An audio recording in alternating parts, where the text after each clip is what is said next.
Magandang gabi sa inyong lahat mga Kamisteryo TV. Ako nga po pala si Nanay Rosa. Ang kwentong ibabahagi ko sa inyo ay hindi lamang tungkol sa takot na dulot ng mga nilalang na hindi nakikita, kundi tungkol sa mas matinding takot na dulot ng mga taong may kapangyarihan ngunit walang kaluluwa. Ito ang aking kwento, ang kwento ng aking anak at ang madilim na hustisyang kinuha namin sa kamay ng kulam sa isang liblib na baryo sa San Pablo. Doon nananahan ang aming munting pangarap. Simple lang ang buhay namin. Isang kubong gawa sa kawayan, isang maliit na taniman, at ang bawat isa sa amin, si Albert, ang aking kaisa-isang anak.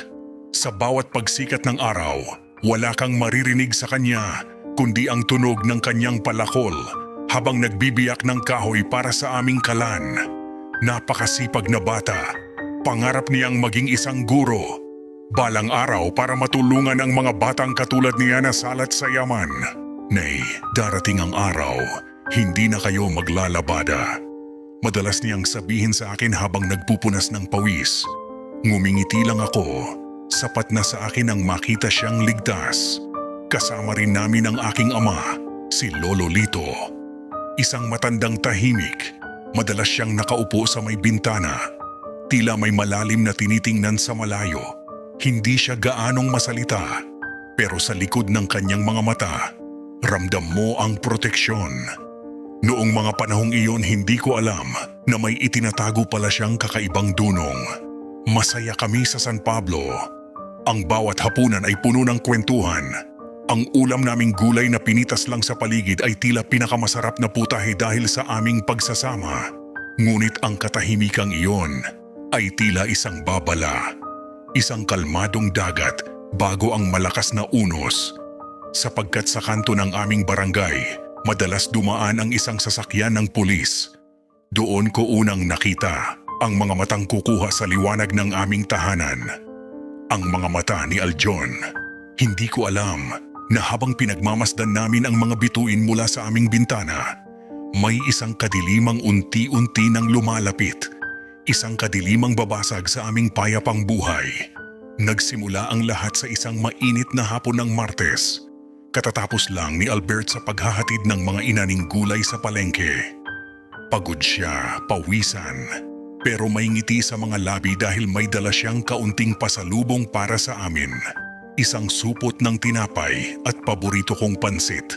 Habang naglalakad siya sa tapat ng outpost sa bukana ng San Pablo, hinarang siya ng isang itim na sasakyan. Bumaba mula rito si Aljon. Suot ang kanyang uniforme na tila ba lisensya niya sa pang-aapi. Humarang siya sa daraanan ng aking anak. "Hoy Albert, halika rito," bulyaw ni Aljon. Ang boses niya ay puno ng kayabangan. Ang mga mata ay naniningkit na parang isang hayop na naghahanap ng sisilain. Lumapit si Albert. May galang pero may halong kaba. "Bakit po, Sir Aljon? May kailangan po ba kayo?" Hindi sumagot si Aljon.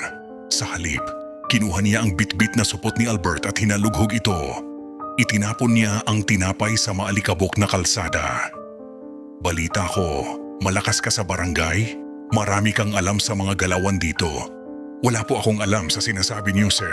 Nagtatrabaho lang po ako ng marangal," sagot ni Albert habang pinagmamasdan ang tinapay na natapakan na ng sapatos ng pulis.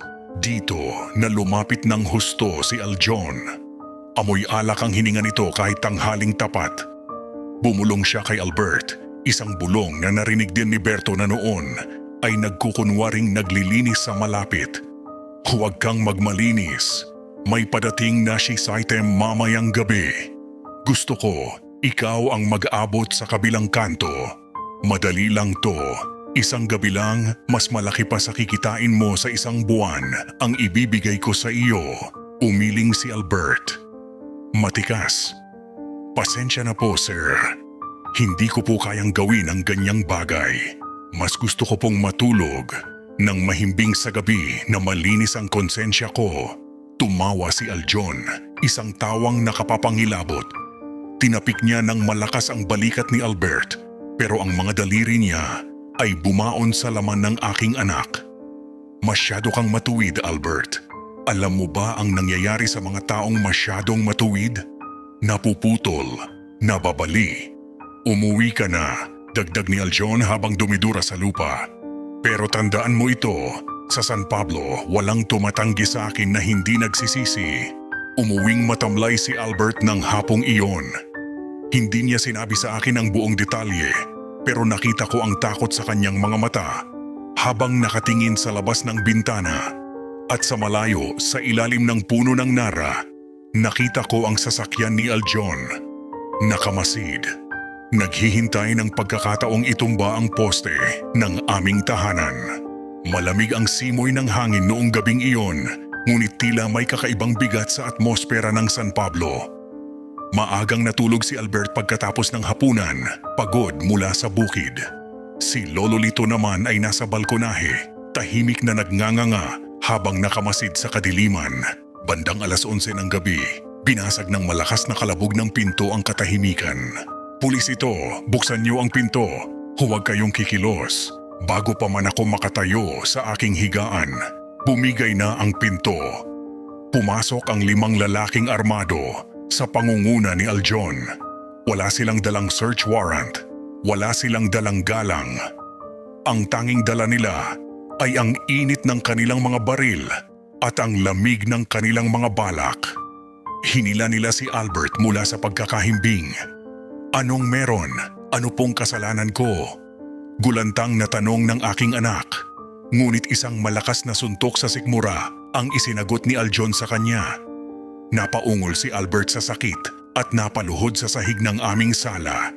"Masyado kang matigas, di ba? Ngayon tignan natin kung gaano kakatibay." Nakangising sabi ni Aljon. Habang hinahawakan ng 2 pulis ang mga kamay ni Albert, nagsimulang maghalughog ang iba pa. Itinumba nila ang aming mga gamit. Pinunit ang mga unan at ibinuhos ang aming lalagyan ng bigas. "Wala kayong makukuha rito. Maayos kaming tao." Pagsusumamo ko habang pilit akong hinaharangan ng isang pulis. Ngunit tinulak ako nito pabalik sa upuan. Doon ko nakita ang lahat.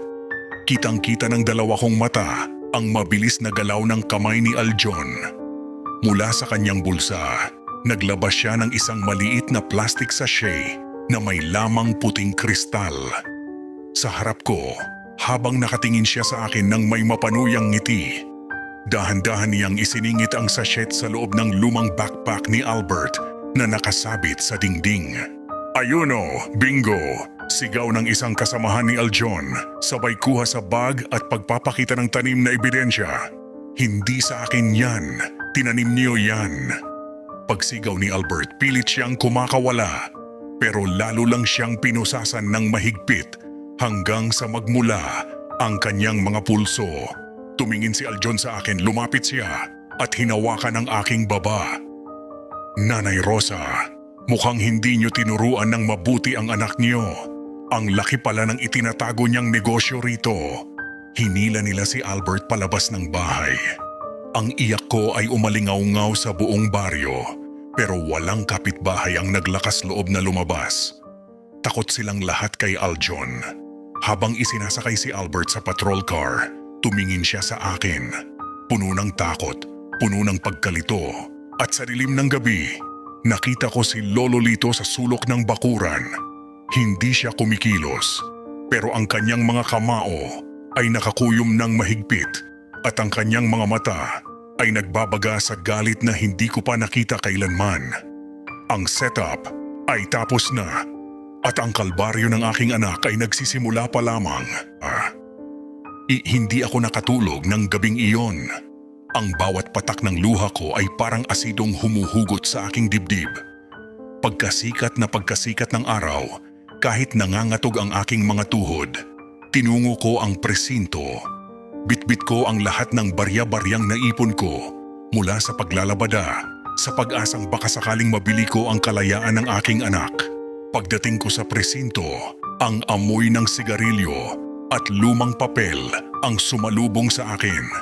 Doon sa dulo ng opisina, nakita ko si Aljon. Nakataas ang kanyang mga paa sa mesa, tila hari ng isang madilim na kaharian. Sir Aljon, mahina kong tawag. Halos hindi lumalabas ang boses ko sa tindi ng kaba. Dahan-dahan niyang ibinaba ang kanyang paa at tinitigan ako mula ulo hanggang paa. Ang tingin niya ay hindi tingin ng isang alagad ng batas. Ito ay tingin ng isang manyakis na nambabastos sa bawat bahagi ng aking pagkatao. Oh, Nanay Rosa, aga natin ha? Sabik ka na bang makita ang anak mong tulak? Pangungutya niya sabay hit-hit ng sigarilyo. Maawa po kayo, sir. Alam niyo pong hindi amin ang drogang iyon. Tinaniman niyo lang ang anak ko. Lalong bumagsak ang aking luha. Lumapit ako at lumuhod sa harap ng kanyang mesa. Heto po ang 5,000 piso. Lahat na po yan ang ipon ko. Maawa na po kayo, pakawalan niyo na si Albert. Siya lang ang inaasahan ko. Tumawa si Aljon ng malakas. Isang tawang tila galing sa ilalim ng lupa. Kinuha niya ang pera, binilang, at pagkatapos ay idinuraan ito bago ibinato pabalik sa aking mukha. 5,000. Sa tingin mo ba sapat na ito para sa trabahong ginawa ko? Tumayo siya at dahan-dahang lumapit sa akin. Hinawakan niya ang aking balikat at naramdaman ko ang malalamig niyang daliri na dumulas pababa sa aking leeg. Alam mo, Rosa, may ibang paraan naman para mapag-usapan natin ito. Bulong niya sa aking tainga.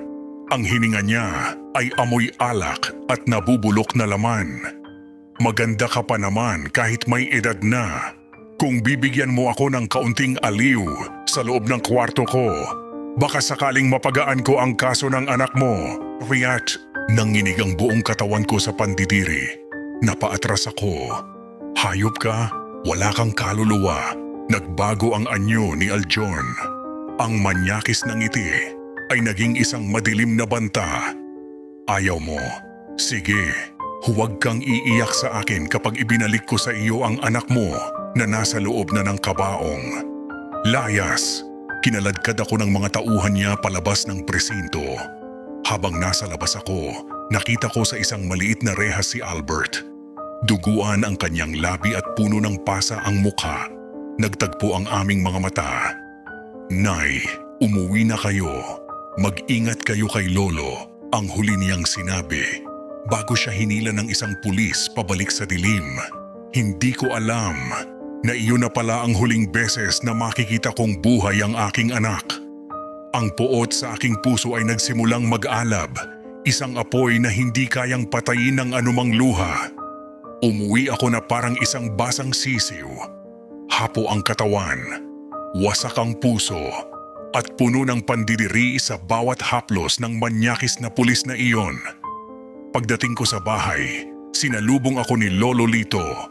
Wala siyang itinanong, pero sa higpit ng hawak niya sa kanyang tungkod, alam kong nararamdaman niya ang aking kabiguan. Lumipas ang magdamag na puno ng panalangin. Mga panalangin tila hindi makaakyat sa langit dahil sa kapal ng ulap ng pait.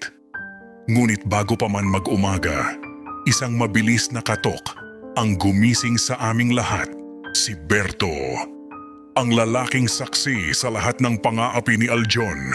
Putlang-putla siya, nanginginig, at hindi makatingin ng diretsyo sa aking mga mata. Nanay Rosa, si Albert, ang tanging lumabas sa kanyang nanginginig na labi. Anong nangyari sa anak ko, Berto? Napatakbo ako palabas, halos matumba ako sa putikan. Wala na po siya, Nay. Nanlaban daw po kagabi sa loob ng selda. Sabi ng mga tauhan ni Aljon, nang agaw daw ng baril habang inililipat ng selda, sumabog ang iyak ni Bertos. Pero hindi totoo yun, Nay. Nakita ko, narinig ko ang hiyaw ni Albert habang pinapalo nila ng tubo. Wala siyang laban, pinatay nila siya. Naging bingi ang mundo ko sa sandaling iyon. Ang bawat salita ni Berto ay parang saksak ng kutsilyo na dahan-dahang hinihiwa ang aking kaluluwa. Tumakbo ako pabalik sa presinto. Hindi alintana ang layo. Hindi alintana ang sugat sa aking mga paa. Pagdating ko doon, nakita ko ang isang itim na plastic na bag na inilalabas sa likod ng presinto. Doon, sa ilalim ng malamig na sikat ng buwan, dahan-dahang binuksan ni Aljon ang zipper para ipakita sa akin ang bunga ng kanyang kasamaan. Doon nakahiga ang aking anak. Ang mukha ni Albert na dati ay puno ng ngiti, ngayon ay hindi na makilala sa tindi ng mga pasa. Basag ang kanyang panga at ang kanyang mga kamay. Ang mga kamay na nagtatanim ng buhay sa bukid ay puno ng sugat mula sa pagkakagapos. Tumayo si Aljon sa tapat ko, nagsindi ng sigarilyo at ibinuga ang usok sa mukha ng bangkay ng aking anak. Sabi ko naman sa iyo, Rosa, masyadong matigas ang anak mo. Sayang kung bumigay ka lang sana sa hiling ko. Baka humihinga pa ang batang ito ngayon. Hindi ako nakakibo, hindi ako nakaiyak. Ang luha ko ay natuyo at naging bato sa loob ng aking dibdib. Tumingin ako kay Aljon, isang tingin na punong-puno ng sumpa. Sa likuran ko, naramdaman ko ang pagdating ni Lolo Lito. Hindi siya lumapit sa bangkay. Sa halip, kumuha siya ng isang dakot na lupa mula sa bakuran ng presinto kung saan tumulo ang dugo ni Albert. Inilagay niya ito sa kanyang bulsa at bumulong sa hangin. Hindi sa lupa matatapos ang lahat, Aljon.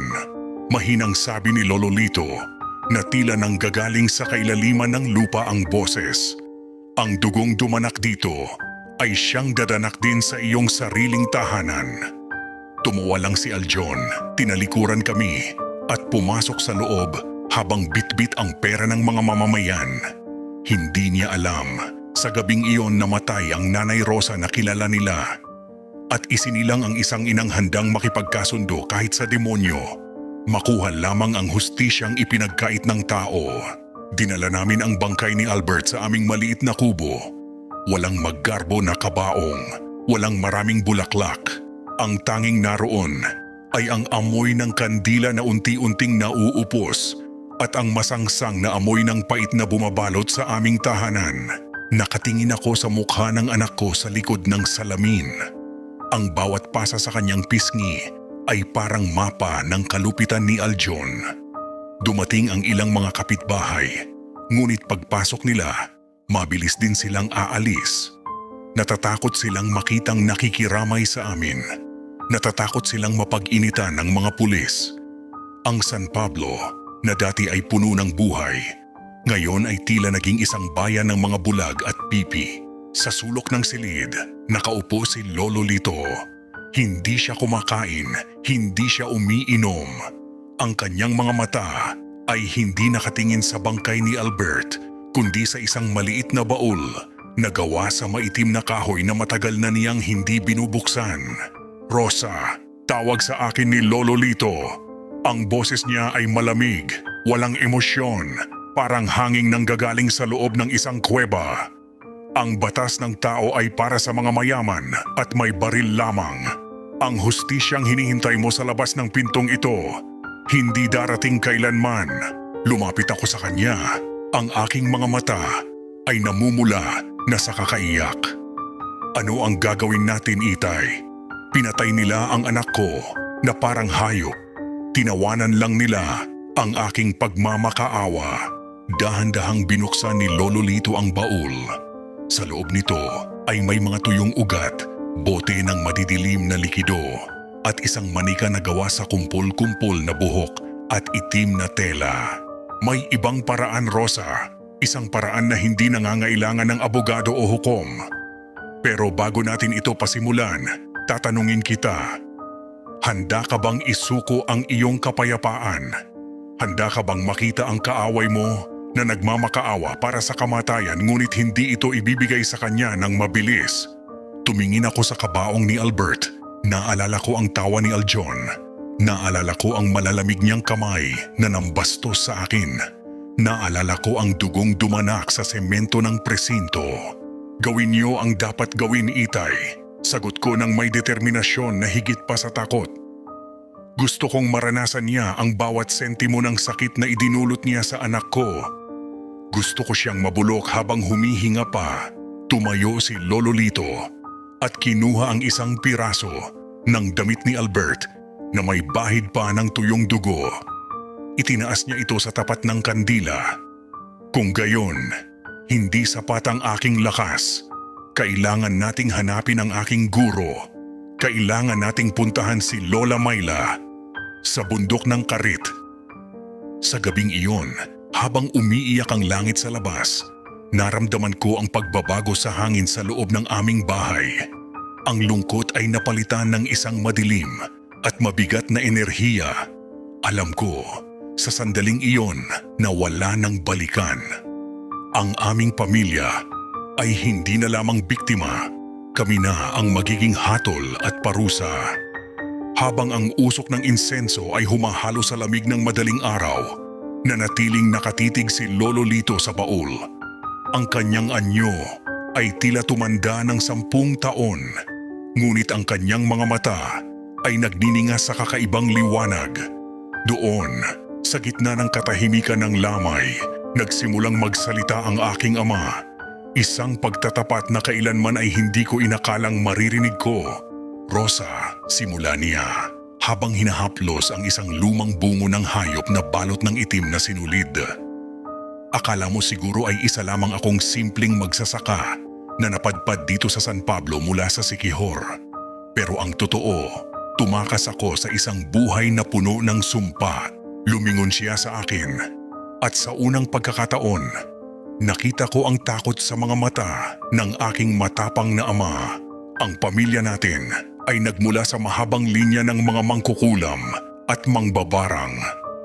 Noong kabataan ko, ako ang pinakamagaling na disipulo ni Lola Myla. Hawak ko ang kapangyarihang magpagalaw ng mga insekto sa loob ng katawan ng tao. Kayang-kaya kong patigilin ang tibok ng puso ng sinuman. Gamit lamang ang isang hibla ng buhok, napasinghap ako. Hindi ko magawang itaas ang aking paningin. Ang amang nagturo sa akin ng dasal ay siya rin palang may hawak ng itim na karunungan. Iniwan ko ang lahat ng iyon nang isilang ka, Rosa.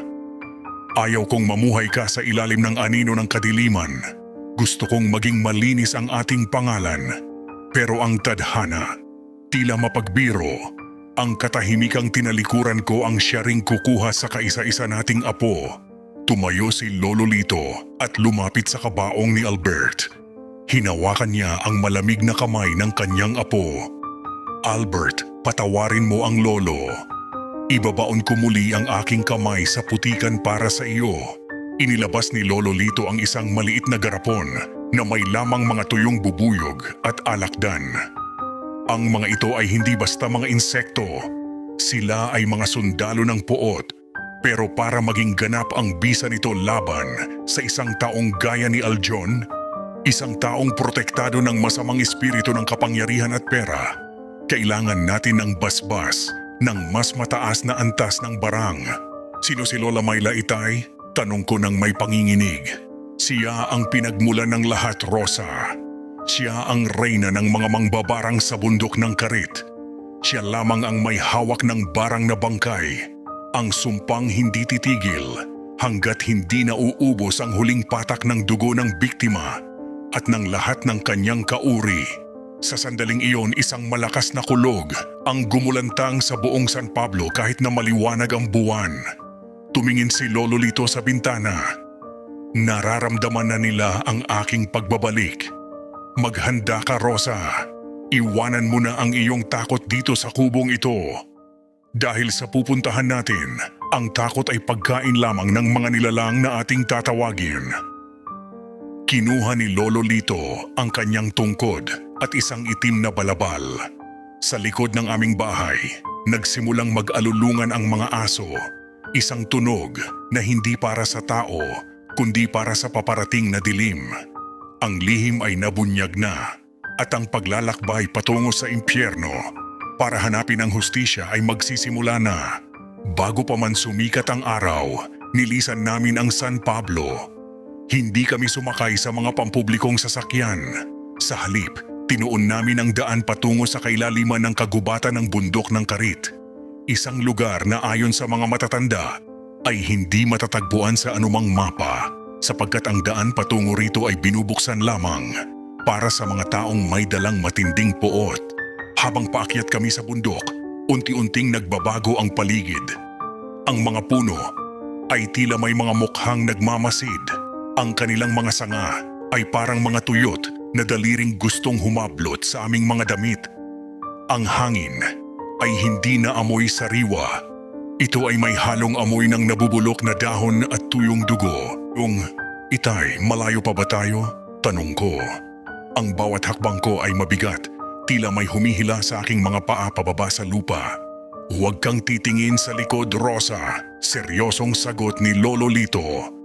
Ang kanyang tungkod ay tumutunog sa bawat pagtama sa bato, isang ritmo na tila ba nakikipag-usap sa kagubatan. Anuman ang marinig mong tumatawag sa pangalan mo, huwag kang sasagot. Ang bundok ng Karit ay may sariling pandinig. Maya-maya pa ay narating namin ang isang bahagi ng bundok kung saan ang mga puno ay patay na, ngunit nananatiling nakatayo. Sa gitna ng mga ito ay isang dampa na balot ng mga baging at itim na lumot. Ang paligid ay puno ng mga kuliglig, ngunit ang kanilang huni ay tila mga boses na nagbubulungan ng mga sumpa. Sa tapat ng dampa, may isang batang babae na nakaupo sa lupa. Siya si Yana. Blanko ang kanyang mga mata habang naglalaro siya ng mga patay na insekto sa kanyang palad. Nandito na ang dating disipulo, sabi ng isang boses na nanggagaling sa loob ng dampa. Ang boses ay gasgas, parang dalawang batong pinagkikiskis.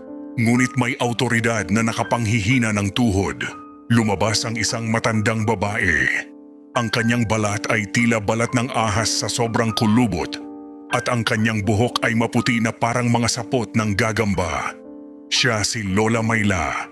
Ang kanyang mga kuko ay mahahaba at itim, at sa kanyang leeg ay may nakasabit na kwintas na gawa sa mga ngipin ng tao. Lito, bumalik ka rin. Nakangising, sabi ni Lola Mayla. Tumingin siya sa akin at naramdaman ko ang lamig na dumaas mula sa aking ulo hanggang sa aking mga talampakan. At nagdala ka pa ng isang inang sugatan ng kaluluwa. Kailangan namin ang iyong tulong, Mayla, wika ni Lolo Lito sabay luhod sa harap ng matanda. Ang aking apo, pinatay ng isang hayop na nakasuot ng uniforme. Nais naming humingi ng barang na bangkay. Tumawa ng mahina si Lola Mayla, isang tunog na nagpatahimik sa buong kagubatan. Ang barang na bangkay ay hindi basta-basta ibinibigay, Lito. Alam mo ang kapalit. Ang buhay ay kabayaran ng buhay. Ang sakit ay kabayaran ng sakit. Lumapit sa akin si Lola Mayla. Hinawakan niya ang aking mukha ng kanyang malalamig na kamay. Handa ka bang maging daluyan ng sumpa, Rosa? Handa ka bang makita ang bawat laman at buto ng iyong kaaway? Na maging tahanan ng aking mga alaga? Tumingin ako sa kanya ng diretsyo. Wala nang bakas ng takot, tanging galit na lamang. Gawin niyo ang lahat, Lola Mayla. Basta siguraduhin niyo na bago siya mamatay, malalaman niya kung sino ang nagpadala sa kanya sa impyerno. Ngumiti si Lola Mayla at sa isang kumpas ng kanyang kamay, lumabas mula sa kanyang dampa ang libu-libong itim na langaw at mga alakdan, tila sumasayaw sa paligid namin. Ang paghahanap ay tapos na. Ang ritual ay magsisimula na. Pumasok kami sa loob ng dampa ni Lola Mayla. Ang loob nito ay tila isang kuwebang walang hanggan ng dilim. Ang tanging liwanag ay nanggagaling sa isang tumpok ng itim na kandila na nakapalibot sa isang banga. Ang amoy ay hindi na matiis. Amoy ng dugo, luma at kamatayan. Ilatag mo ang damit ng iyong anak sa gitna, Rosa. Utos ni Lola Mayla. Nanginginig ang aking kamay habang inilalabas ang barong na suot ni Albert noong siya'y huling nakitang buhay. Inilapag ko ito sa harap ng banga. Kumuha si Lola Mayla ng isang mahabang karayom at mabilis na tinusok ang aking hintuturo. Aray, napasigaw ako pero hindi niya binitawan ang aking kamay. Hinayaan niyang tumulo ang aking dugo sa damit ni Albert. Dugo ng ina, luha ng namatayan, puot ng naapi, bulong ni Lola Mayla habang nagsisimulang humuni ng isang orasyon na hindi ko maintindihan. Ang boses niya ay parang dumarami, tila ba may mga espiritong sumasabay sa kanyang pagbigkas. Biglang gumalaw ang banga. Mula rito ay lumabas ang isang dambuhalang gagamba na may kulay pulang marka sa likod. Gumapang ito patungo sa damit ni Albert at huminto sa bahaging tapat ng puso. Ito ang iyong magiging mensahero, wika ng matanda. Ngunit bago ko pakawalan ang sumpa, dapat mong malaman ang batas. Kapag pumasok na ang barang sa katawan ni Aljon, wala nang lunas. Kahit magmakaawa ka, kahit magsisi ka, ang kamatayan ay hindi titigil hanggat hindi niya nauubos ang huling hibla ng buhay ng taong iyon. Tumingin sa akin si Lolo Lito, tila binibigyan ako ng huling pagkakataon na umurong. Pero ang nakita ko ay ang mukha ni Albert sa selda, duguan at wasak. Hindi ako magsisisi, Lola Myla, matigas kong sabi. Gusto ko siyang makitang gumagapang sa lupa gaya ng insekto. Tumango si Lola Myla. Kumuha siya ng isang basong itim na likido at ipinainom ito sa akin. Napakaitim, napakapait, parang lason na dumadaloy sa aking lalamunan. Pagkatapos, iniabot niya sa akin ang manika na gawa sa buhok ni Albert at mga pako. Mula sa gabing ito, ang bawat sakit na nararamdaman ng iyong puso ay magiging saksak sa katawan ni Aljon. Ang bawat luhang papatak sa iyong mga mata ay magiging uod sa loob ng kanyang tiyan. Ang kasunduan ay selyado na. Biglang humangin ng malakas sa loob ng dampa kahit walang bintana. Ang mga kandila ay namatay ng sabay-sabay. Sa gitna ng dilim, narinig ko ang isang nakapangingilabot na tawa. Hindi kay Lola Myla, kundi isang boses na tila galing sa ilalim ng lupa. Naramdaman ko ang isang malamig na haplos sa aking likod. Tapos na, Rosa, bulong ni Lolo Lito. Nagsimula na ang paglalakbay ng sumpa patungo sa San Pablo. Sa oras na ito, hindi na makakatulog ng mahimbing ang pulis na iyon. Lumabas kami ng dampa na ang aking kaluluwa ay tila mas mabigat kaysa noong pumasok ako. Alam ko, hindi na ako ang dating Rosa. Bahagi na ako ng kadilimang ito at ang hustisyang hiniling ko. Papunta na ito kay Aljon nang may kasamang libo-libong mga paa ng insekto. Habang pababa kami ni Lolo Lito mula sa bundok ng Karit, ang buwan ay naging kasing pula ng sariwang dugo. Sa San Pablo, ang gabing iyon ay tila isang ordinaryong gabi para sa mga mapang-api. Ngunit para kay Aljon, ito na ang simula ng kanyang walang hanggang bangungot. Si Aljon ay nasa loob ng kanyang opisina sa presinto, nag-iisa. Nakapatong ang kanyang baril sa mesa habang nagbibilang ng perang galing sa ilegal na droga. Malakas ang tugtog ng kanyang radyo, tila nilulunod ang boses ng kanyang konsensya. Kung meron man siya nito, ngunit biglang tumigil ang radyo.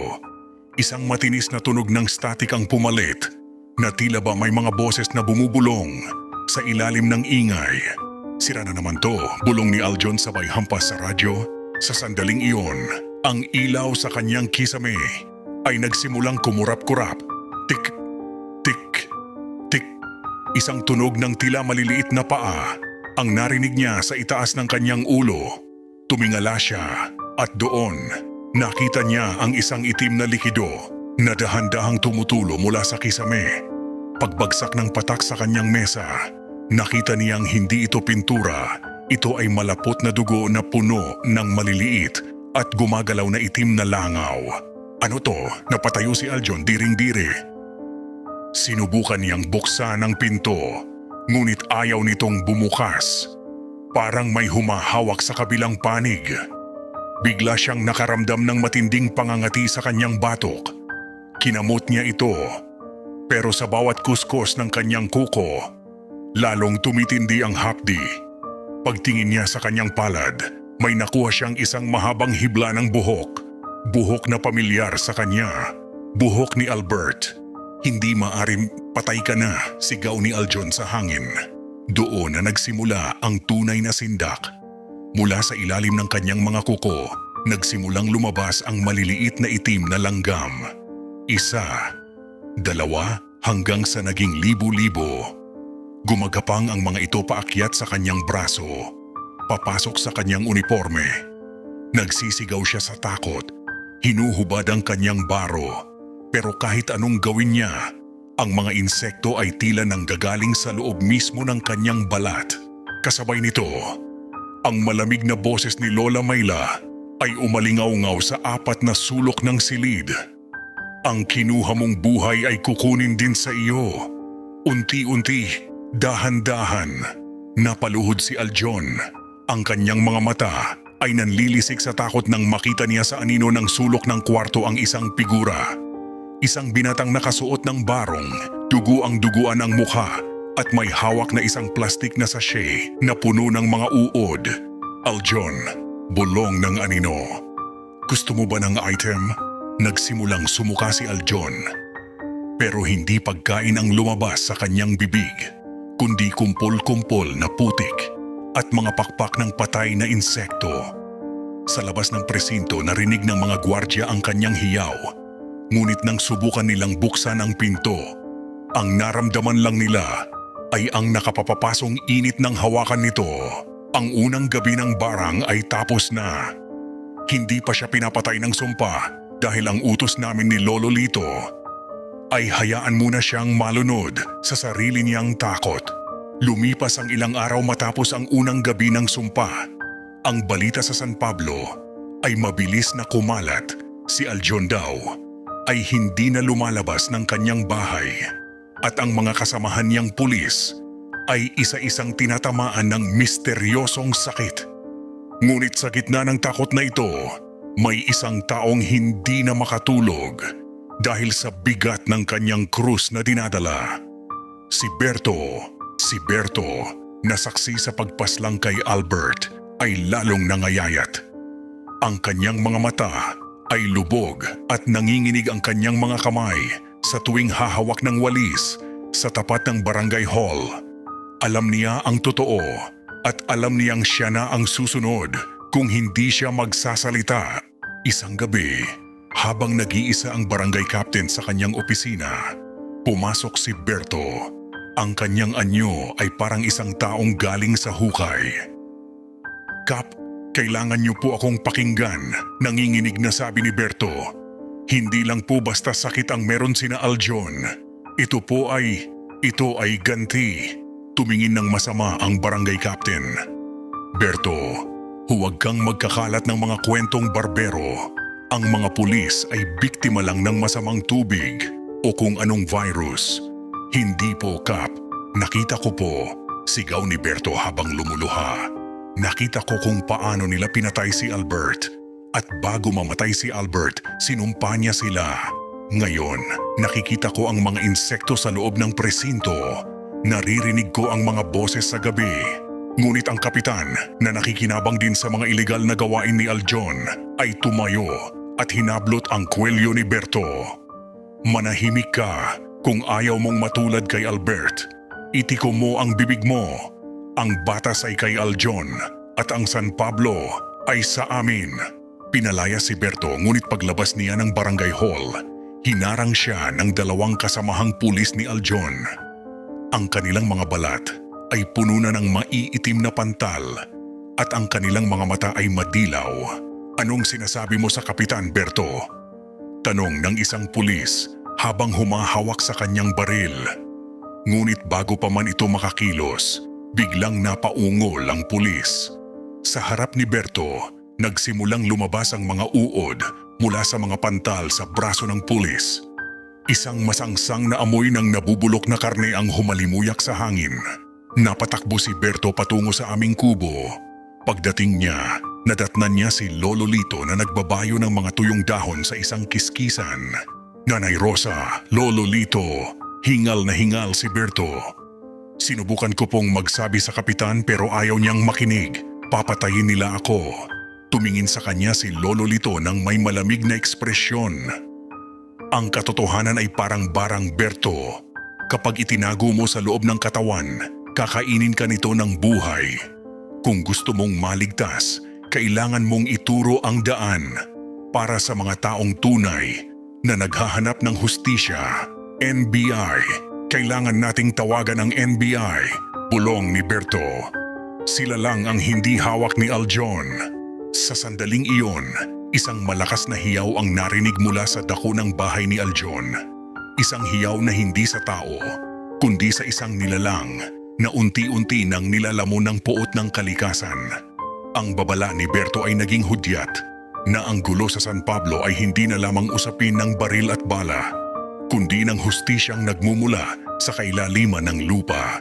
Habang lumalalim ang gabi sa San Pablo, ang mansyon ni Aljon na itinayo mula sa dugo at luha ng mga maralita ay naging isang bilangguan ng sindak. Wala nang katulong ang nangahas na manatili roon. Ang bawat sulok ng bahay ay tila may bumubulong at ang amoy ng kalsada pagkatapos ng ulan ay napalitan ng amoy ng isang bukas na nitso. Sa loob ng kanyang kwarto, nakahiga si Aljon sa kama, hubad hanggang baywang. Ang kanyang katawan na dati ay matikas at kinatatakutan, ngayon ay punong-puno ng mga bukol na kasing lalaki ng holen. Ang bawat bukol ay tila may pusong tumitibok sa loob nito. "Uminom ka na nito, Aljon," sabi ng isa niyang kasamahang pulis na pilit nagmamatapang habang iniabot ang isang baso ng gamot. Ngunit bago pa mahawakan ni Aljon ang baso, ang isa sa mga bukol sa kanyang dibdib ay biglang pumutok. Hindi na naudugo ang lumabas. Mula sa loob ng kanyang sariling laman, dahan-dahang gumapang palabas ang isang itim at makintab na alakdan. Hayop! Alisin niyo ito!" Hiyaw ni Aljon na halos maputol ang ugat sa leeg sa tindi ng sakit. Sinubukan ng kasama niyang pulis na pitikin ang alakdan pero lalong nagkagulo. Ang iba pang mga bukol sa braso at binti ni Aljon ay nagsimula ring gumalaw. Para siyang naging isang buhay na pugad. Sa bawat pagputok ng balat, lumalabas ang mga ipis na may pulang mata, mga uod na kasing haba ng daliri, at mga langaw na tila galing sa impyerno.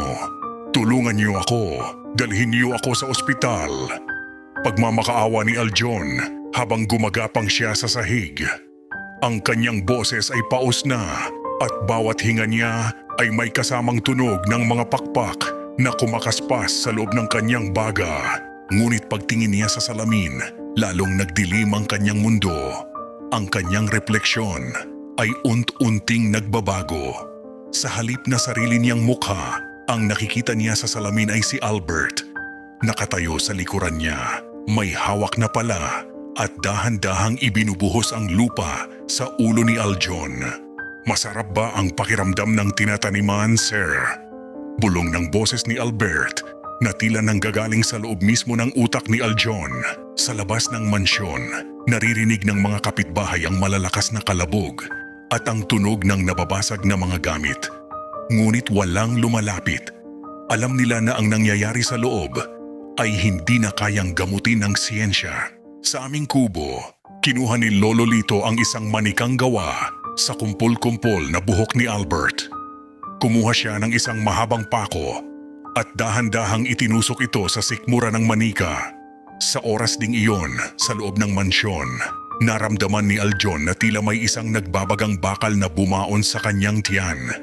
Nagsimula siyang sumuka at sa harap ng kanyang nanlilisik na mga mata, iniluwan niya ang kumpol-kumpol na buhok na nakabuhol sa mga kalawanging pako. "Iyan ang sukli sa pagkatao mong bulok, Aljon," mahinang sabi ko habang nakatingin sa kadiliman ng gabi. Ang sumpa ay hindi lamang pisikal. Ito ay ang unti-unting pag-agnas ng kanyang kaluluwa habang gising ang kanyang diwa. Hindi na alam ni Aljon kung siya ba ay gising o nananaginip. Ang lagnat na dulot ng barang ay nagdala sa kanya sa isang dimensyon kung saan ang oras ay hindi gumagalaw at ang bawat segundo ay katumbas ng isang taon ng paghihirap. Sa kanyang isip, hindi na angkutan niya sa San Pablo ang kanyang kinaroroonan, kundi isang madilim at masikip na selda, ang mismong selda kung saan niya pinahirapan ang aking anak. Sa panaginip na iyon, nakatayo si Aljon sa gitna ng kadiliman. Malamig ang semento at basa ng malapot na likido. Biglang bumukas ang bintana sa itaas at pumasok ang liwanag ng buwan na tumama sa isang figurang nakaupo sa sulok, si Albert. Nakauniforme ito ng pang-eskwela, malinis at maayos ang buhok. Tumingin si Albert kay Aljon nang may malungkot na ngiti. "Sir, bakit po kayo nandito?" tanong ni Albert. Ang boses niya ay parang hangin na humahaplos sa leeg ni Aljon. Huwag kang lalapit. Patay ka na, pinatay ka na namin. Sigaw ni Aljon habang sinusubukang hugutin ang kanyang baril sa baywang. Ngunit imbes na bakal, ang nahahawakan niya ay isang malambot at madulas na ahas na agad pumulupot sa kanyang braso. Dahan-dahang tumayo si Albert. Sa bawat hakbang niya, nagbabago ang kanyang anyo. Ang malinis niyang damit ay unti-unting napupuno ng dugo. Ang kanyang maayos na mukha ay nagsisimulang lumubog. Ang mga mata ay nawawala at napapalitan ng mga itim na butas na nilalabasan ng mga langaw. Ang kanyang panga ay tumatagilid at bumabagsak. Tila ba binasag ng paulit-ulit na hampas ng tubo. Sabi niyo po, Sera, ang mga matuwid ay nababali, bulong ni Albert. Pero sa pagkakataong ito, ang boses niya ay kasing lalaki ng dagundong ng kulog. Ngayon, tignan natin kung gaano katigas ang buto mo. Sa panaginip, hinawakan ni Albert ang ulo ni Aljon. Naramdaman ni Aljon ang malalamig at nabubulok na daliri na bumaon sa kanyang anit. Pilit siyang isinasawsaw ni Albert sa isang timba na puno ng puting kristal. Pero hindi ito droga, kundi mga durog na bubog at asin. Ito ang item na itinananim mo sa akin, di ba? Sabi ng kaluluwa ni Albert habang isinusubo ng pilit ang mga bubog sa bibig ni Aljon. Nagising si Aljon na humihingal. Ang kanyang kama ay basang-basa ng pawis na kasing itim ng tinta. Sinubukan niyang sumigaw pero walang boses na lumabas. Pagtingin niya sa salamin ng kanyang aparador, nakita niya ang sarili niyang leeg. May mga marka ng itim na kamay na tila ba sinasakal siya habang tulog. Sa aming kubo, hinipan ni Lola Mayla ang isang tumpok ng abo patungo sa direksyon ng bahay ni Aljon. Ang panaginip ay pintuan, Rosa, sabi ng matanda. Ngayong gabi, binuksan natin ang pinto para hindi na siya makalabas sa kanyang sariling impyerno. Tumingin ako sa bintana. Alam ko sa bawat pikit ng mata ni Aljon, ang mukha ng aking anak ang sasalubong sa kanya. Wala nang pahinga, wala nang takas. Ang ganti ng isang ina ay hindi lamang sa balat at laman, kundi hanggang sa kailaliman ng diwa. Hindi na nakayanan ni Aljon ang pananatili sa kanyang mansyon. Sa bawat sulok kasi nito, ay nararamdaman niya ang malamig na titig ni Albert. Sa desperasyon, kahit nahirap na siyang lumakad dahil sa mga bukol na pumuputok sa kanyang binti, dinala niya ang kanyang sarili sa barangay hall. Sa isip niya, ang kapangyarihan ng gobyerno at ang proteksyon ng barangay captain ang huli niyang kuta. Kap, tulungan mo ako. Halos gumapang si Aljon papasok sa opisina ng kapitan. Ang kanyang itsura ay hindi na tao. Ang uniforme niya ay puno ng mantsa ng nana at dugo. At ang amoy niya ay tila isang hayop na isang linggo nang nakabilad sa araw. Ang barangay captain na dati ay yumuyukod sa bawat utos ni Aljon ay napaatras sa diring naramdaman. Aljon, anong nangyari sa iyo? Huwag kang lalapit. May kumukulam sa akin, Kap. Iyong matandang lito at si Rosa. Iparaid mo ang bahay nila, patayin mo sila. Sigaw ni Aljon habang hinahawakan ang mesa ng kapitan. Ngunit habang hinahawakan ni Aljon ang mesa, isang nakapangingilabot na bagay ang nangyari. Ang mga anino sa loob ng opisina ay tila nagkaroon ng sariling buhay. Ang anino ng silya, ng aparador, at maging ang anino ni Aljon ay nagsimulang gumapang sa dingding. Papalapit sa kapitan. Anong nangyayari sa mga anino? Sigaw ng kapitan habang nakatingin sa dingding. Ang mga anino ay naghuhugis ng mga kamay na mahahaba ang kuko. Tila ba gustong sakalin ang sinumang kumampi sa masama. Biglang namatay ang ilaw. Sa gitna ng dilim, narinig ang tunog ng libo-libong mga pakpak ng langaw.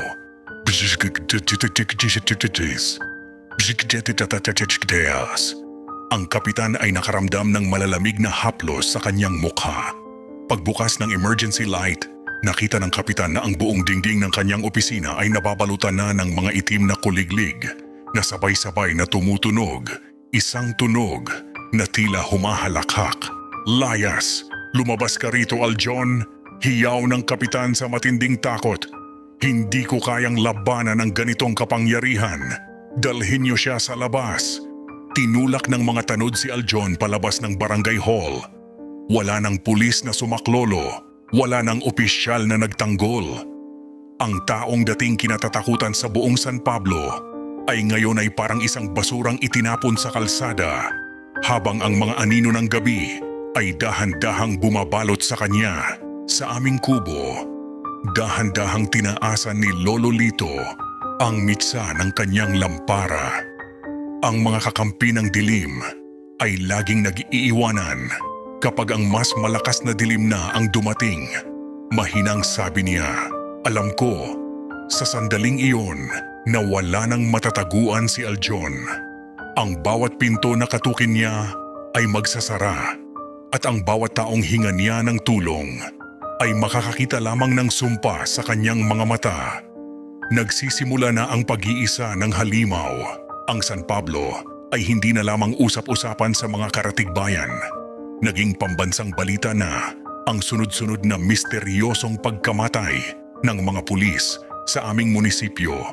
Dahil dito, dumating ang mga taga-NBI, mga taong hindi taga rito, mga taong hindi takot kay Aljon, at mga taong may dalang matalas na pagsisiyasat. Pinangunahan ang grupo ng isang matikas na ahente. Hindi sila dumiretso sa presinto, kundi sa mga taong itinatago ang katotohanan. At ang unang pintong kinatok nila ay ang bahay ni Berto. Berto, alam naming may alam ka, seryosong sabi ng ahente habang nakaupo sa loob ng maliit na kubo ni Berto. Ang mga kasamahan ni Aljon ay namamatay sa paraang hindi maipaliwanag ng doktor. Sinasabi ng autopsy na ang kanilang mga bituka ay puno ng buhangin at mga pakpak ng insekto. Ano ang nangyari kay Albert? Si Berto, na noon ay tila ba nababaliw na rin sa takot, ay biglang napahagulgol. Ang bigat ng kanyang konsensya ay mas matindi pa sa takot niya kay Aljon. Pinatay nila siya, tinaniman nila ng droga. Nakita ko ang lahat. Dito na inilabas ni Berto ang isang lumang cellphone. Doon pala, sa dilim ng gabi noong iset up si Albert, ay nakapagtago siya at nakakuha ng malabong video. Kahit madilim, kitang-kita ang mukha ni Aljon habang inilalagay ang sachet sa bag ng anak ko. Kitang-kita rin ang paghampas nila kay Albert habang nakagapos ito. Habang isinasagawa ng NBI ang investigasyon, pumunta sila sa presinto para arestuhin si Aljon. Pero ang nadatna nila ay hindi na isang opisyal ng batas. Nadatna nila si Aljon sa loob ng kanyang locked-off na opisina. Nakaupo sa sahig at kinakausap ang pader. Ang kanyang balat ay tila papel na nilalamon ng anay. Nang makita niya ang mga taga-NBI, hindi siya lumaban. Sa halip, tumawa siya. Isang tawang may kasamang pagsuka ng maitim na likido. Huli na kayo na, bulong ni Aljon. Wala na ang ebidensya, kinain na ng mga uod. Sinubukan siyang posasa ng mga ahente. Pero ang nakapangingilabot, sa tuwing lalapat ang bakal ng posa sa kanyang balat, ang balat niya ay natatuklap at sumasama sa bakal. Ang amoy ng nabubulok na bangkay ay naging napakatindi. Kaya't maging ang mga ahente ay napilitang lumabas ng silid para sumuka. Hindi ito normal na kaso, sabi ng ahente habang nakatingin sa malayo. May mas malalim na puwersang gumagalaw sa San Pablo. Habang isinasakay si Aljon sa sasakyan ng NBI para dalhin sa Maynila, dumaan sila sa tapat ng aming kubo. Nakatayo kami ni Lolo Lito sa gilid ng daan. Nagtagpo ang mga mata namin ni Aljon. Wala na ang kayabangan niya. Ang nakita ko sa kanyang mga mata ay ang pagsusumamo na sana ay tapusin na namin ang kanyang paghihirap. Ngunit tinalikuran ko siya. Ang hustisya ng tao ay nagsisimula na sa pamamagitan ng NBI. Pero ang hustisya ng barang, iyon ay hindi pa tapos. Hanggat hindi niya nararamdaman ang bawat huling sakit na dinanas ni Albert, hindi hihinto ang mga alaga ni Lola Myla. Dinala si Aljon sa isang pasilidad ng gobyerno sa ilalim ng bantay ng NBI. Ngunit ang mga doktor doon ay sumuko na. Ang bawat gamot na iturok sa kanya ay nagiging itim na likido at ang mga sugat niya ay ayaw magsara. Dahil dito, sa isang desperadong hakbang, lihim na kumuha ng isang sikat na albularyo, ang pamilya ni Aljon, isang manggagamot mula sa malayo na balita, ay kayang bumali ng anumang sumpa. Dumating ang albularyo, isang lalaking may dalang buntot pagi at mga boteng puno ng langis. Pagpasok pa lamang niya sa silid ni Aljon, agad siyang napahinto. Ang hangin sa loob ay tila may sariling bigat at ang mga dingding ay tila humihinga. "Sir, tulungan niyo po ako," pagsusumamo ni Aljon. Ang boses niya ay parang kalansing ng mga tuyong dahon. "Gawin niyo ang lahat, ibibigay ko ang lahat ng pera ko. Basta alisin niyo lang ang mga ito sa loob ko." Nagsimulang mag-usal ng dasal ang albularyo at winisikan si Aljon ng langis. Ngunit sa sandaling lumapat ang langis sa balat ni Aljon, nagliyab ito. Nagmisto lang apoy na asul ang bawat sugat ni Aljon. Humiyaw siya sa sakit. Isang hiyaw na yumanig sa buong gusali. Hindi ito basta kulam. Sigaw ng albularyo habang umaatras. Ang kanyang mga gamit ay biglang nagbabasagan ng kusa. Ito ay barang na bangkay. Ang dugong na nananalaytay sa sumpang ito ay nanggagaling sa isang inang kinuhaan ng anak. Kinuha ng albularyo ang kanyang tawas at tiningnan ang anino sa tubig. Doon, nakita niya ang imahe ni na Lolo Lito at Lola Myla na nakapalibot sa isang banga. Nakita rin niya ang mukha ni Albert na nakatitig ng diretso sa kanya mula sa ilalim ng tubig. Wala ng lunas ito, panginginig na sabi ng albularyo. Ang nagpakitang gilas ay hindi tao, kundi ang puot ng isang ina na niyurakan ang dangal. "Aljon, ang tanging paraan para huminto ito ay kung ibabalik mo ang buhay na kinuha mo. At dahil hindi mo na magagawa iyon, ang kamatayan mo na lamang ang tanging kabayaran." Tumalikod ang albularyo at tumakbo palabas.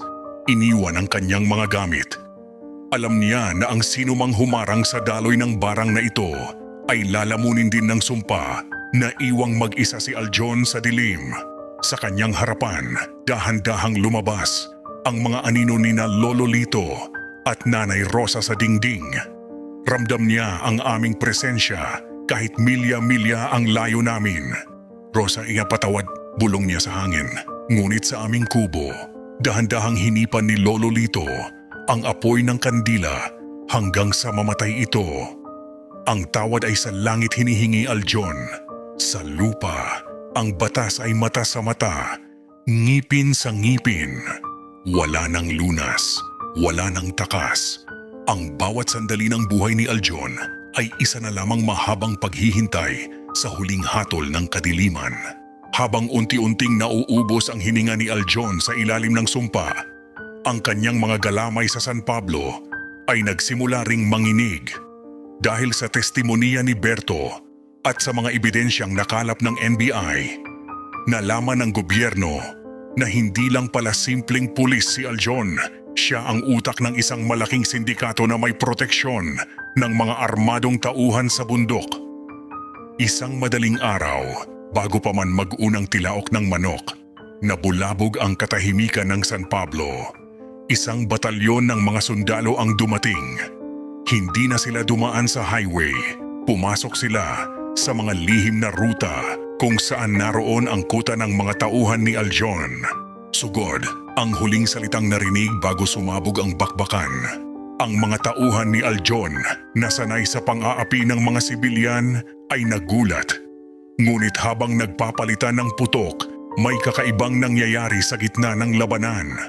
Ang mga sundalo ay nagtataka sa tuwing may susubok na bumaril sa kanila mula sa madidilim na bahagi ng gubat. Bigla na lang nagsisigaw ang mga kalaban. Mga insekto, ang daming insekto. Hiyaw ng isang armadong tauhan ni Aljon habang itinatapon ang kanyang baril.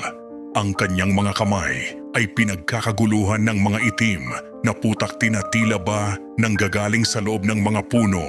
May isang sundalo na nakakita sa isang figura sa gitna ng usok. Isang binatang nakatayo lang, hindi tinatamaan ng bala at itinuturo ang kinaroroonan ng mga sniper ng sindikato.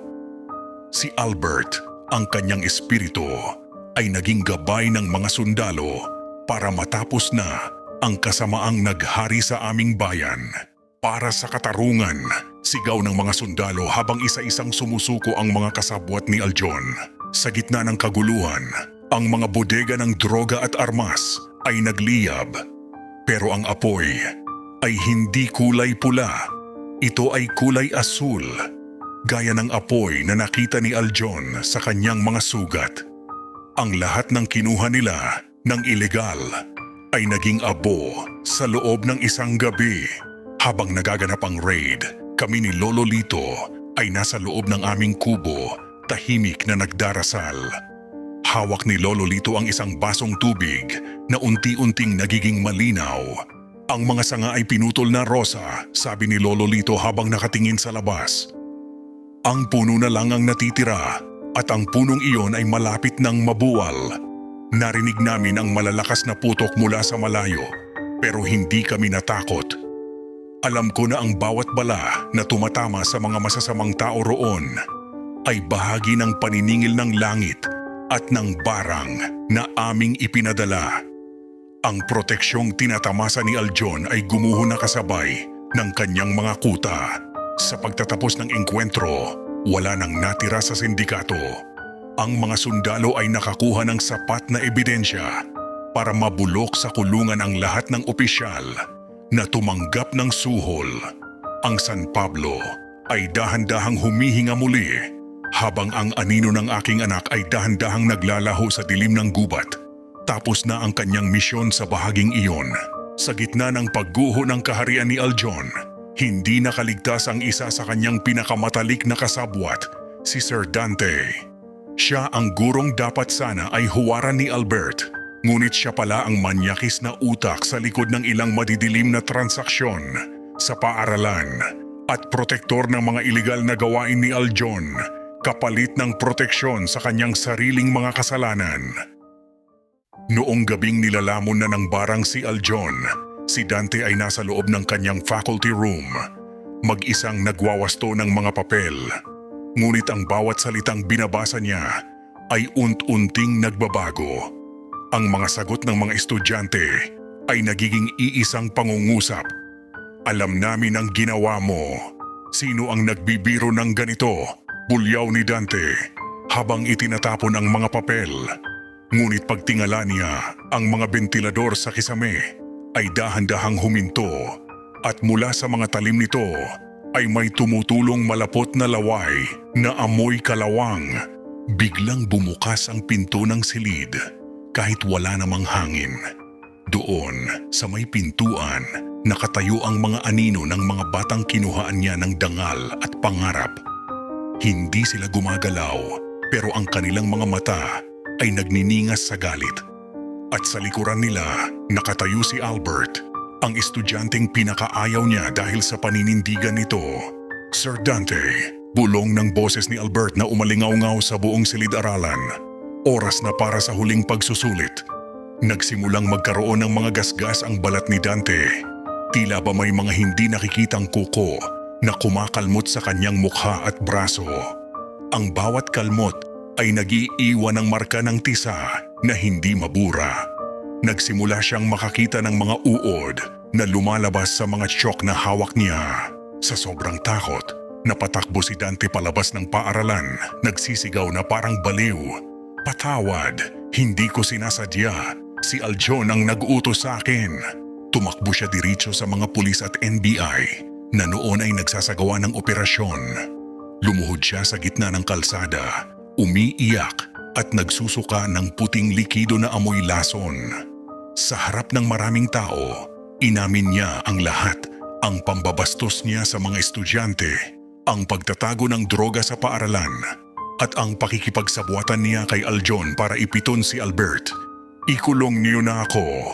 Ayoko na silang makita. Parang awa niyo na. Hiyaw ni Dante habang itinuturo ang kawalan kung saan tanging siya lamang ang nakakakita sa mga kaluluwang naniningil sa kanya. Dinala siya ng NBI, hindi sa ospital, kundi sa selda. Ang dati ay kinatatakutang Sir Dante ay isa na ngayong basag na tao, baliw, sugatan, at tuluyan ng iniwan ng kanyang katinuan. Ang kanyang pagbagsak ay nagsilbing babala sa lahat ng mga nasa posisyon na umaabuso sa mahihina. Sa aming kubo, kinuha ni Lolo Lito ang isang pirasong tisa at tinurog ito sa kanyang palad. Ang karunungang ginamit sa kasamaan ay lason na papatay sa mismong nagmamay-ari nito.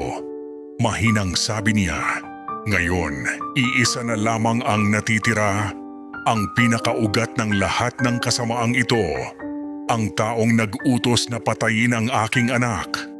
Ang susunod na kabanata ay para sa kanya, ang huling sandali ni Aljon. Dumating na ang sandaling itinakda ng tadhana. Si Aljon, na dati makapangyarihan at kinatatakutan, ay itinapo ng NBI sa isang isolation room sa isang ospital ng mga bilanggo. Ngunit alam ng lahat na hindi na siya aabot sa paglilitis. Ang kanyang katawan ay hindi na pag-aari ng medisina. Ito ay isa na lamang nabubulok na sisidla ng sumpa ni Lola Mayla. Sa gabing iyon, ang hangin sa paligid ng kanyang silid ay naging napakabigat. Ang mga aparatong nakakabit sa kanya ay isa-isang nag-short circuit na naglalabas ng mga kislap ng kuryenteng kulay asul. Sa gitna ng dilim, dahan-dahang bumukas ang pinto. Hindi ang mga doktor ang pumasok. Kami ni Lolo Lito, sa pamamagitan ng aming mga espiritu at ng kapangyarihan ng barang, ay naroon sa kanyang harapan. Aljon, tawag ko sa kanyang pangalan. Ang boses ko ay hindi nanggaling sa aking bibig, kundi umalingaw-ngaw sa bawat hibla ng kanyang natitirang pandinig. Idinilat ni Aljon ang kanyang mga mata. Ang kanyang mga balintataw ay wala na. Napalitan na ito ng mga itim na uod na gumagapang sa loob ng kanyang eyeballs. Sinubukan niyang itaas ang kanyang kamay para humingi ng tawad, pero ang kanyang mga buto ay marupok na parang tuyong kahoy. Crack! Nabali ang kanyang braso sa sarili nitong bigat.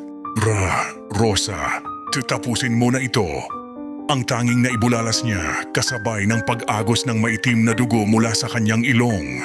Lumapit si Lolo Lito sa gilid ng kanyang kama. Hawak ng aking ama ang huling selyo ng barang, isang tuyong alakdan na nakabalot sa buhok ni Albert. Ang tawad ay para sa mga taong marunong magsisi habang may oras pa, Aljon. Pero ikaw, hinayaan mong mabulok ang iyong puso bago pa man mabulok ang iyong balat.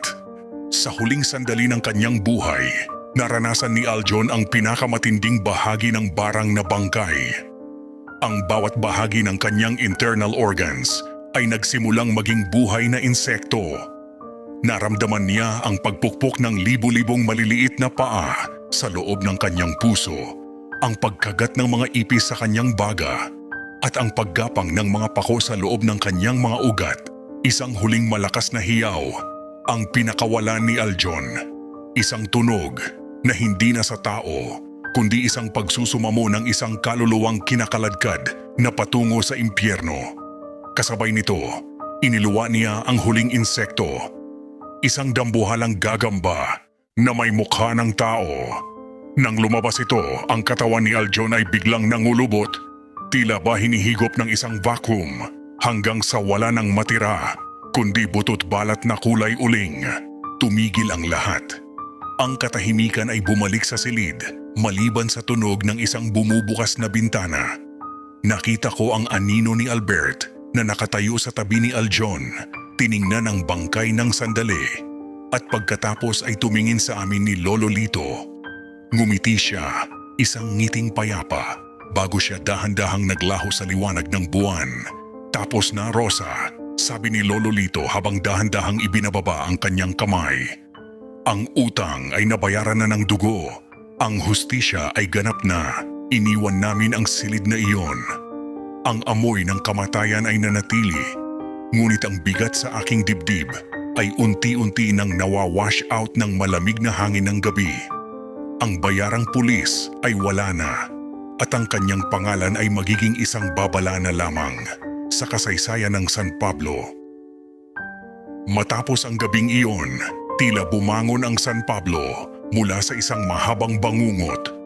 Ang balita tungkol sa malagim na pagkamatay ni Aljon ay kumalat, ngunit walang sinumang doktor ang makapagpaliwanag kung bakit ang isang tao ay literal na matutuyo at magiging pugad ng mga insekto sa loob lamang ng ilang araw. Ipinasya ng gobyerno na i-cremate o sunugin agad ang kanyang labi dahil sa takot na baka ito ay isang bagong uri ng sakit, isang mabilis na pagwawakas para sa taong akala ay hindi matatapos ang kapangyarihan. Kami ni Lolo Lito ay bumalik sa aming simpleng pamumuhay, ngunit alam naming may nagbago. Ang kubong dati ay puno ng tawanan ni Albert ay tahimik na ngayon, pero hindi na ito ang nakabibinging katahimikan ng poot. Ito ay katahimikan ng pagtanggap. Isang hapon, sa tapat ng puntod ni Albert na ngayon ay may maayos na krus at mga sariwang bulaklak mula sa mga taong tinulungan niya. Nagtirik kami ng kandila. Anak, bulong ko habang hinahaplos ang malamig na semenso. Nakamit na natin. Wala na ang mga taong kumuha sa iyo. Ang San Pablo ay malaya na.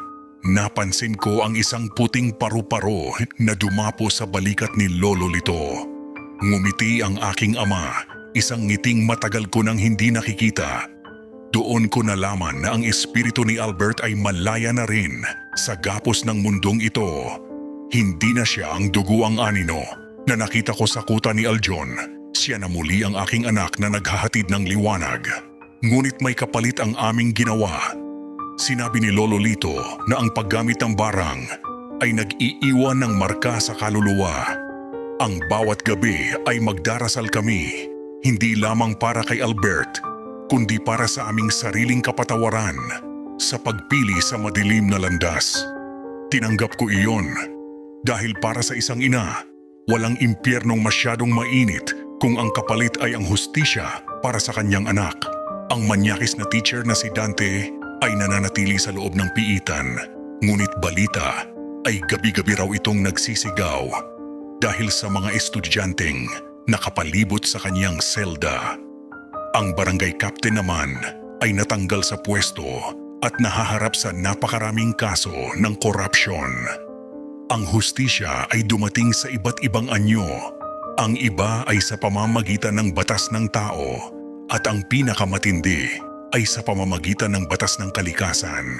Ngayon, habang pinagmamasdan ko ang paglubog ng araw sa San Pablo, ramdam ko ang malamig na simoy ng hangin. Wala na ang amoy ng nabubulok na insekto.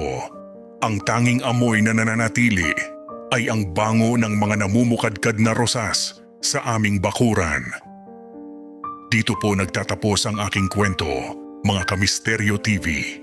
Marami sa inyo ang huhusga sa amin at tanggap ko po iyon. Pero sa tuwing titingnan niyo ang inyong mga anak, itanong niyo sa inyong sarili, hanggang saan ang kaya ninyong gawin kapag sila ay kinuha sa inyo ng mga taong akala mo ay batas. Ang kadiliman ay hindi laging masama kung ito ang gagamitin mo para hanapin ang liwanag na ninakaw sa iyo.